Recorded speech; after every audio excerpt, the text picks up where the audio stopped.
We're in week 3 of ReDesign, and I've been watching an online course of an actual, it's like an architecture design course, and I'm wanting to design this year to be the most amazing year, and so I'm just trying to kickstart the brain in a whole nother way to see what I can pick up along the way that can maybe help this church or help me and help our family. And I was watching this, and it's actually from a world-renowned architect who's built some of the most famous buildings recently.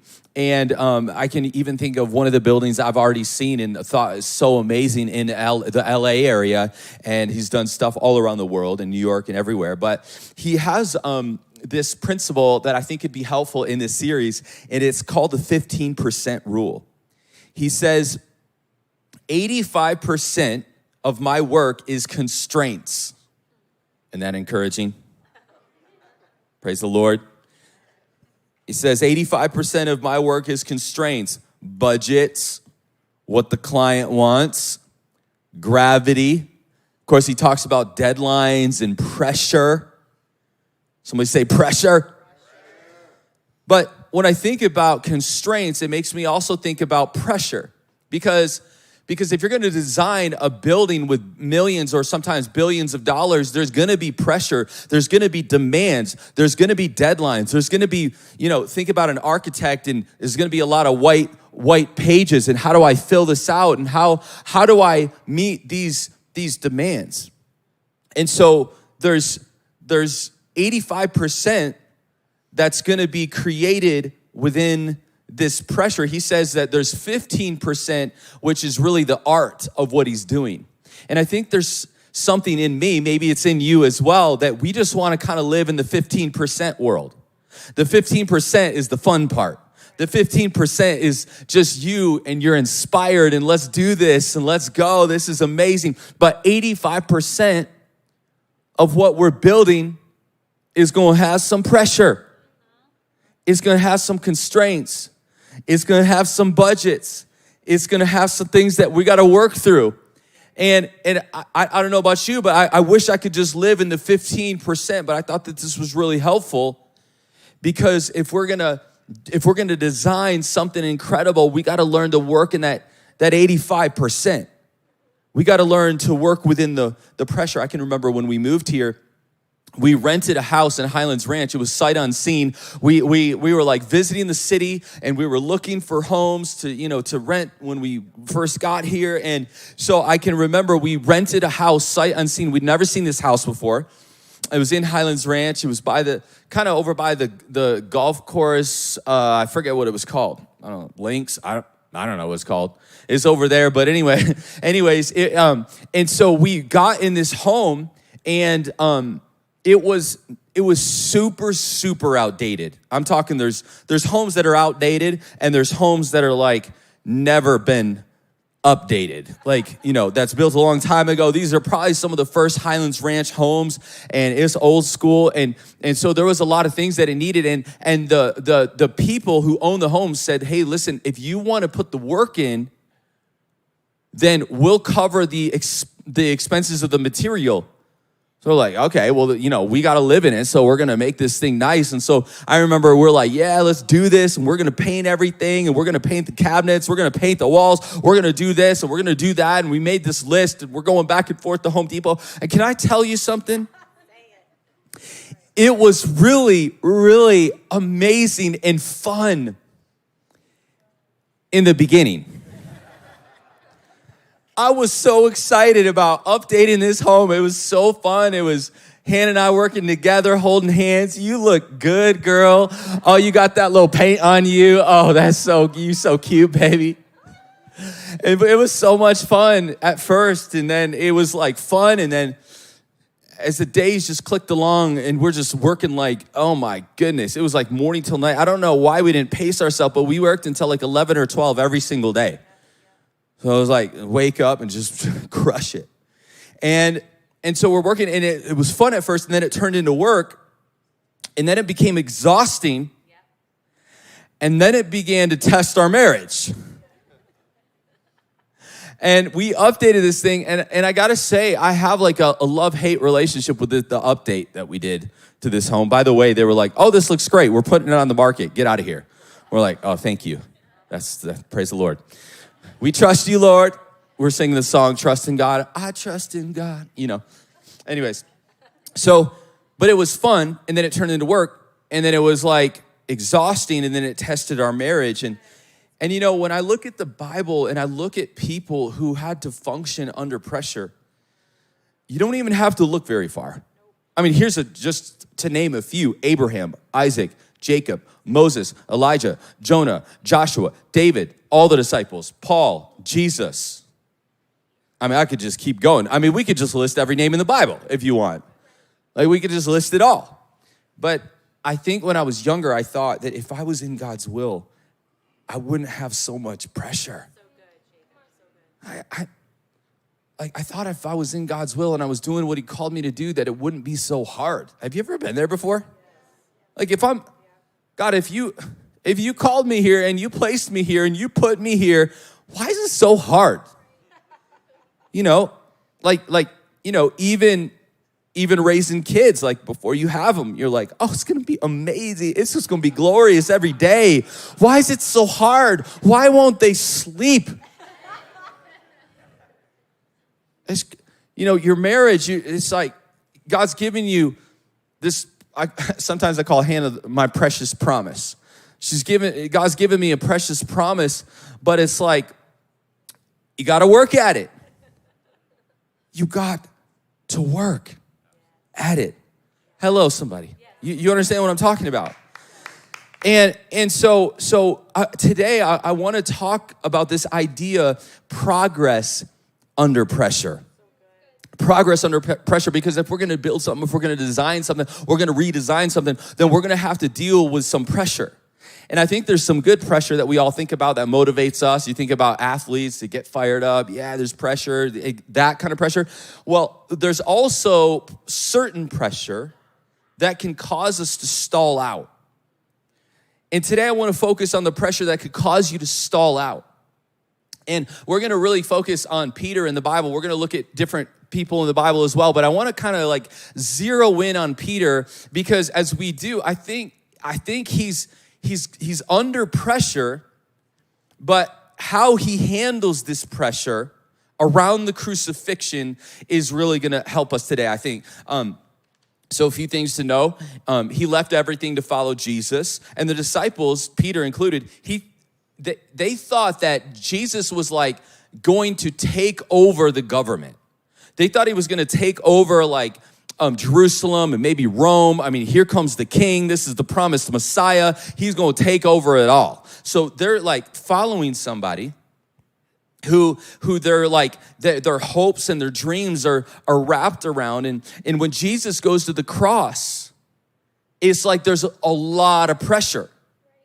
There's a lot of pressures. There's a lot of dreams wrapped up in that. There's a lot of time wrapped up in that. They left everything all wrapped up in that. There might be death wrapped up in that. You talk about pressure. Like we got pressure in, our job or different kind of things. What about like to the death? Like that's what, because if they're going to crucify Jesus, they might come after the disciples.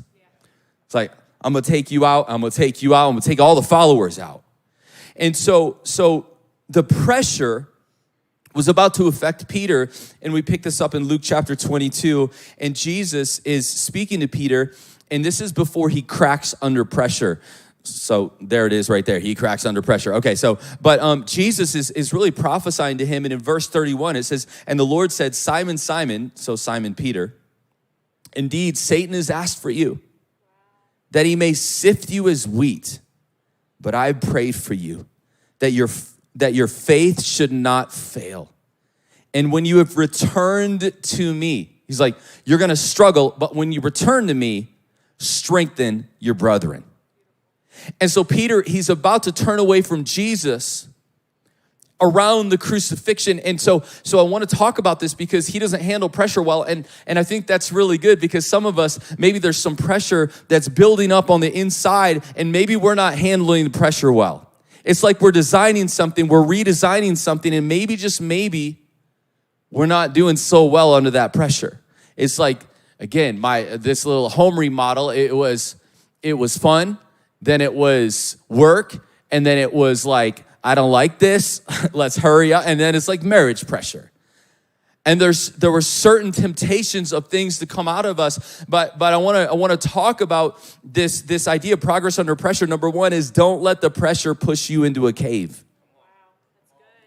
And see, a cave is a place that you're retreating.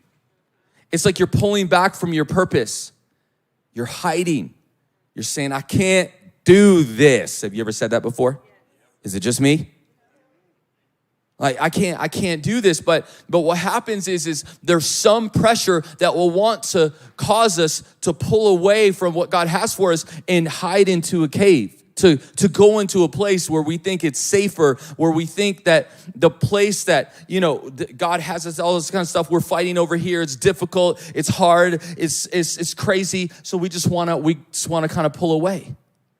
But I want to say, don't let the pressure push you into a cave. And when you look at Peter, so Peter, around the scene of the crucifixion, he is one of the disciples of Jesus. So he's one of the 12 followers of Jesus, but he's not just one of the 12, he's actually one of the closest 3. Because the Bible talks about it's like Peter, James, and John. Those 3 were on Jesus' inner circle. How does somebody on the inner circle, not just one of the 12, but one of the 3, how does one of the 3 who got to see the miracles with his own eyes deny Jesus? How does that happen? How does he get to the place where the pressure built up so much that he's just like, no, I don't even know. He got so far away from the place that God wanted him to be. How does that happen? How does that happen? And I'm so glad that the Bible actually illustrates the exact process that Peter went through to allow the pressure to push him into a cave. And I want to talk to you about this. I want to walk you through the exact pressure because maybe, just maybe, you'll see certain tendencies in you that will want to pull away from the things that God has for you into a cave if we look at this process of pressure. Let's look at Luke chapter 22, verse 39. And Jesus, he's about to be arrested and, of course, crucified. And this is right before they're in the Garden of Gethsemane, which is really right across this little valley. I mean, Jerusalem is just right there. If you were there, somebody here might be able to hit a golf shot far enough, over this chasm over to Jerusalem, possibly, who knows. But Jesus is praying and they're falling asleep. Watch this. It says he went to the Mount of Olives and then he was accustomed. And his disciples also followed him. And when he came to this place, he said, pray that you may not enter into temptation. I feel like there's a sermon right there. Okay. Pray that you don't enter into temptation. All right. But when he rose up from prayer, Jesus, he had come to his disciples, Peter's one of them, and he found them sleeping from sorrow. Oh my gosh, this is so good. And so when you look at the pressure, the sorrow, the weight, the stress, the anxiety is heavy. And so when we look at this process, the first thing I see is that Peter allowed stress to stay and it wore him out. It says that, it's really interesting when I read this, I found this new insight. It says he found them sleeping from sorrow, stress, anxiety. When there's prolonged stress and anxiety, it causes you to get really tired. Have you been there before? I mean, it's almost like you're going through something and you're allowing the stress, you're not giving it to the Lord, and it's just wearing you out. And in fact, it was wearing him out to the point where, he's exhausted. Not only that, he's exhausted, but he's not even wanting to pray. He's just falling asleep. In fact, the tiredness pushed out his pursuit of the Lord as well. It wore him out. And Jesus asked them 3 times, hey, would you wake up and pray? And they were exhausted. Peter is exhausted. Stress is wearing him out. He allowed it to stay around. And so that's the first thing when we talk about the process of pressure. That's why I think that I know in America, this is what we say all the time. We're saying, how you doing? I'm tired. It's just like, it used to be good or fine or whatever, but now it's, I'm tired. And look, I understand it's kind of culturally just what we say now, but I do also want to warn us that if it's prolonged stress that's causing us to be exhausted, what's gonna happen is there's like a trajectory that you're gonna find yourself on. We're gonna keep going here, but this is one of the first things that's gonna cause you to, it's gonna cause you to pull into a cave and say, it's just, I can't do it. I can't do it. And so the first is it wore him out. The second is Peter let his emotions lead his actions. And so we see this in John 18. So again, it's the same week, the same moment. This is just shortly after that prayer moment. And in verse 10, it says, then Simon Peter, having a sword, drew it and struck the high priest's servant and cut off his right ear. And so he's like, the pressure caused him to lash out. Have you been there before? So one is I'm tired, it's prolonged, I'm exhausted, I just like, and then you're like not as wanting to pray anymore, those kind of things, but then it can cause you to lash out. And maybe you've lashed out at the people you love or lashed out in a situation you wish you could get that back. Well, Peter lashes out to the point of cutting the guy's ear off. That's quite a lashing out. That's quite an emotional moment there. But he's allowing his emotions to rule his actions. He's lashing out. Now, good news, Jesus heals the guy's ear. But these are the steps. So again, the stress stays, it wears him out. The second thing is his emotions lead his actions.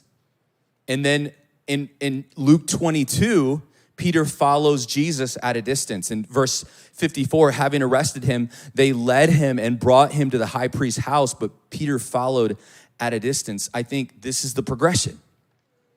You got to see it. So what's the process of pressure that's dangerous that will cause you to want to hide into a cave? It's going to, when you allow the stress to stay, it's going to wear you out. Then when you allow your emotions to lead your actions, like you know what you should do, you know what God's asking you to do, the man he's called you to be, the woman he's called you to be, what he's asking you to do, but your emotions get in there. But then what happens is you start to follow Jesus at a distance. It's like there was a time, I talk about this a lot because I think it's so important, but there's a time where Peter is like so close, obviously, but when there's distance, when you start, see, it's this progression, then you start to follow Jesus at a distance, and you might not be able to hear his whisper quite as well. He's trying to give you the plans. He wants to show you the way, but when you start to distance yourself, then you can see this process of denial. And here's what I know is when your pursuit of God goes, you're tired, your pursuit of God goes, your emotions lead your actions, you follow Jesus at a distance, it's only a matter of time until you're gonna deny your God-given purpose. It's going to happen. And so in Luke 22, this is what happens. Peter, so Jesus, like, it was funny because Peter, I identify with Peter, but I feel like he's like, like a go-getter, aggressive. We're going to take on the world. And, earlier, Jesus is like, hey, this is what's going to happen. And Peter's like, I will die for you. And Jesus is like, you're going to deny me 3 times today. Well, that's what happens here. Peter says, this is like the 3rd time somebody asks him about Jesus. Says, man, I don't know what you're saying. Immediately while he was speaking, the rooster crowed, and the Lord turned and looked at Peter. And then Peter remembered the word of the Lord, how he said to him, before the rooster crows, you're going to deny me 3 times. So Peter went out and watched this, wept bitterly. And so Peter is so discouraged, and now he's so broken by the mistake, he crawls into a cave. Like, not literal cave. I'm talking like he withdraws. Do you know Peter missed the cross? Wow. What are you talking about? How is this happen? How could Peter miss Jesus going to the cross? I just told you how. It's this progression that can finally get you to the place where you deny Jesus. And then he's so broken, he's so discouraged. There's so much maybe regret even. I should have been there. I know that I know, but he pulls himself away. He denies Jesus. And so how are we gonna deal with this? When we talk about don't let the pressure push you in a cave, well, we got to reverse engineer this thing. So number one, again, we're talking about the life of Peter here. Number one is work out your stress before it wears you out. Like that could be a whole just message right there. Number two, have your actions lead your emotions. Some of you, maybe your emotions are leading your actions. You need to say, emotions, get in the back seat. I know you're a part of this thing, but my actions, what I know to be true is gonna drive this car. And number three is follow Jesus closely, not at a distance. And so this is pressure. If we're gonna handle the things that God has for us, even the blessings of God, the favor of God, the placement of God, then we have to handle the pressure. Number two is you got to snap the sticks. The sticks, to me, when I think of sticks, I was thinking about the arrows. Arrows were basically sticks with blades on the front. Arrows. The arrows, and the enemy knows what will most likely trip you up. It's funny because I'll be in a staff circle and we'll be talking about certain things that, we're trying to have faith for. And it's funny when we go around this circle, I'm like, I don't deal with that, or that. But the enemy knows what to do to get to me. And it's unique. It's almost like there's an arrow with your name on it. There's an arrow with an emotion on it. There's something that the enemy, if he pushes this button, then that pressure is going to really start to stir you up on the inside.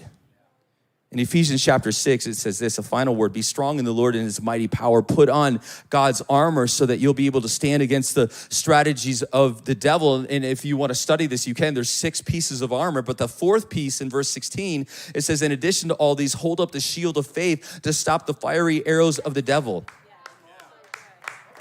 And you got to keep your shield up. Because if you don't keep the shield up, the sticks, the arrows are just going to keep hitting you. And I just wrote it this way, when you drop the shield of faith, you'll take arrows to the heart. Enemy's got some with your name on it. And Peter allowed the arrows to take him away from experiencing the cross. And now there's shame. There's the mistake. But if you look what Jesus did under pressure, it's totally different. I mean, Peter was under pressure, right? Okay, we're talking about this. But Jesus was actually the one that was about to go to the cross. Like, he knows this, and he's dealing with pressure. And so when the pressure got greater, he pressed in harder. And the Bible talks about how he was, now, I know we read this and we know this story, but like he was dropping, there was drops of like blood was coming from his sweat. Like there's so much anxiety that was oozing out of him. That is some pressure. That is some anxiety. That is some stress that he was dealing with. But the stress pushed Jesus to his knees and pushed him to be desperate, not distance himself from God. You hear what I'm saying?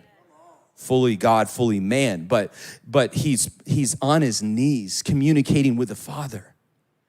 And I know that the pressure wants to imprison you, but I want to say keep your shield up.